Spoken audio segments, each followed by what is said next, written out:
They seem harmless, silent, almost invisible. But in Australia, feral cats have caused more extinctions than any other modern predator. Can you imagine a domestic animal being one of the biggest threats to an entire country's biodiversity? When European colonists arrived in the late 18th century, the natural balance of Australia changed forever. Cats, which never existed there before, were introduced to a land where the local fauna had never learned to fear a feline predator. The result was catastrophic. Without natural enemies and surrounded by vulnerable prey, these cats multiplied at an incredible rate, occupying almost the entire continent.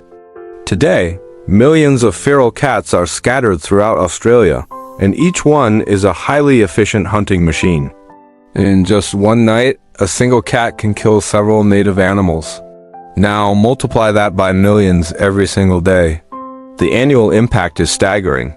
Around 1 billion mammals, nearly 600 million reptiles, and over 300 million birds disappear every year because of them. The cruelest part of this story is that many of these species have no way to fight back. Small mammals with slow reproduction rates, which evolved without large predators, have become tragically easy prey. Since European colonization, at least 34 species of native mammals have already become extinct, and several others are on the verge of the same fate. Faced with this scenario, the Australian government has adopted extreme measures. Large-scale selective culling has been implemented, with goals to eliminate millions of feral cats using snipers and poison bait. In conservation areas, huge cat-proof fences have been built to create true havens where native fauna can survive.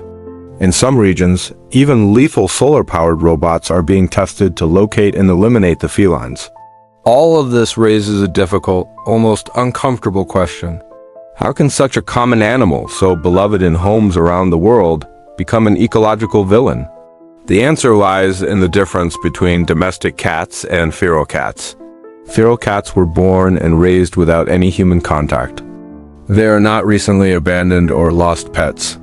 They live and hunt like wild predators, even though they are genetically identical to our cats at home.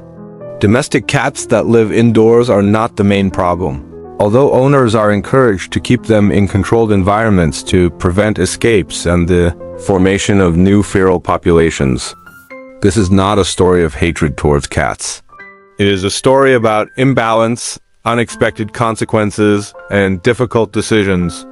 In Australia, the fight for the survival of native fauna happens far from the spotlight, silently, night after night. And while the debate continues, one question remains: how far should humanity go to correct a mistake it created itself? Because at its core, this crisis isn't just about cats. It's about human responsibility. Each species we introduce carries a domino effect that can take centuries to reverse. In Australia, this effect has turned into a desperate race against time to save what remains. Scientists warn that if nothing is done, dozens of other species could disappear in the coming decades. Some already survive only on isolated islands or behind artificial fences, protected not by nature, but by man-made structures. It's a cruel paradox. To preserve the natural, we've had to make it artificially isolated.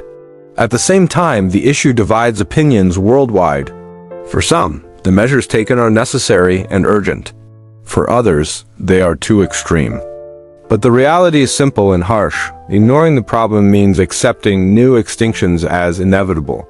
And perhaps the most disturbing part of this story is realizing that this scenario is not unique to Australia. In different parts of the planet, invasive species continue to be introduced, intentionally or not, repeating the same cycle of silent destruction. In the end, Australian feral cats become a powerful symbol. They are not monsters nor conscious villains. They are simply animals following their instincts in an environment that should never have been theirs. The real warning of this story is not in their claws or teeth, but in the human choices that shape entire ecosystems. The ultimate question is not whether cats should exist in Australia. The real question is, what are we willing to do to protect native life before it disappears forever, without a trace, without a sound, and without a second chance? Thanks for watching. If this story made you think, Consider subscribing for more content that explores our complex relationship with the natural world.